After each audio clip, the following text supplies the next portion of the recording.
Welcome to WeatherTrends360.com and another Weather Trends website walkthrough. Today we're going to talk about our calendar tool. Looks somewhat sparse, but it is functional and it's free. And what you get is a 14-day forecast. If you're looking for just a little bit more, if you're registered by email, what you would get is a 30-day forecast for your location, historical weather data for your location, as well as unlimited custom severe weather alerts. Now, we're going to make the assumption you're either an enterprise client of ours or our most popular option, the Ag Small Business option, $24.95 a month. That's about $300 a year. What will you get? Well, you won't get this kind of sparse page. You will get a much more feature-rich page with an abundance of information, as well as the ability to go back in time historically and statistically, as well as looking out a year in advance. Please keep in mind navigation is always to the left. The lime green Show Me button in the upper left always comes in handy to render all that valuable information and all those numbers that you might need. Details are always located at the very top of the page, content in the middle, and a monthly summary neatly aligned just to the right. Today, we're going to focus on Minneapolis, Minnesota, but if you're looking for a city outside the United States, all you need to do is click on the rotating globe. Up will pop a map. And for our purposes today, why don't we zoom in on Rome, Italy, and environs. Click Show Me, and you'll get the forecast for a town called Urbe, Italy. But we want to go back to Minneapolis. So type in Minneapolis. It should autofill for you. And we're back to Minneapolis, St. Paul. Again, navigation to the left. We use the Julian calendar and the retail calendar. Now, if you want the retail calendar, click on retail, hit the Show Me button, and up pops a retail calendar. But we want to go back to the Julian calendar. Click on Julian, hit Show Me. We also have the option of Fahrenheit or Celsius. Right now we have Fahrenheit.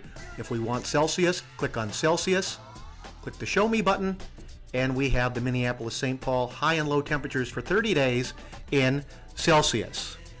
For our purposes, we want Fahrenheit.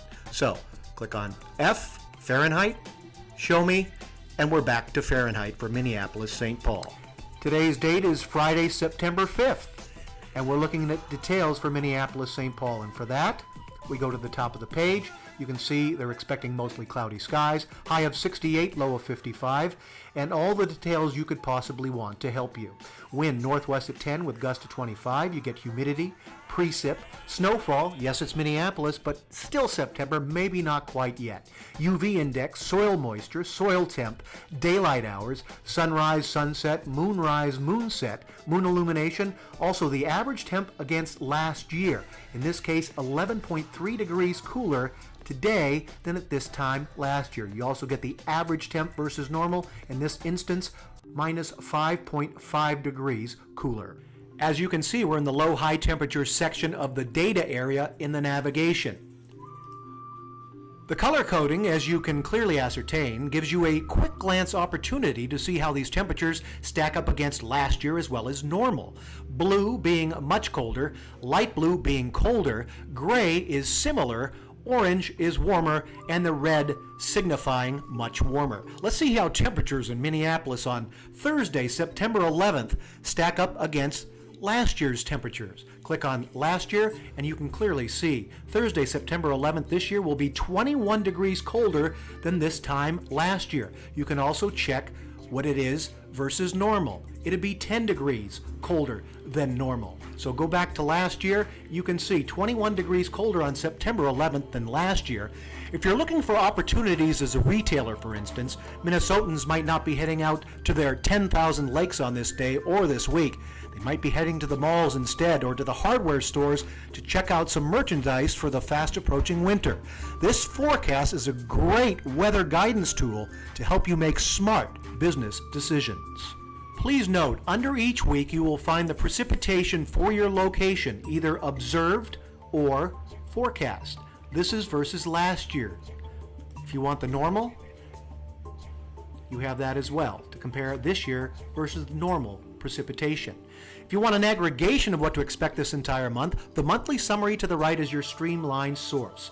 Average temperature almost 62 degrees Fahrenheit. That's almost 5 degrees cooler than last year, but it's about normal. Heating degree days, cooling degree days, growing degree days. Total precipitation this month, 1.61 inches. That's a little more than last year, but it is below normal by 1.55 inches, and of course, no snowfall in Minneapolis in the month of September. One final feature to showcase to the navigation area under Date. Click on the year and you can get data, statistics, and information dating all the way back to 1992. If you wish to look into the future, you can go almost a year out into the year 2015. Assuming I'm a business person and I make my living in the winter, I'm interested in December 2014.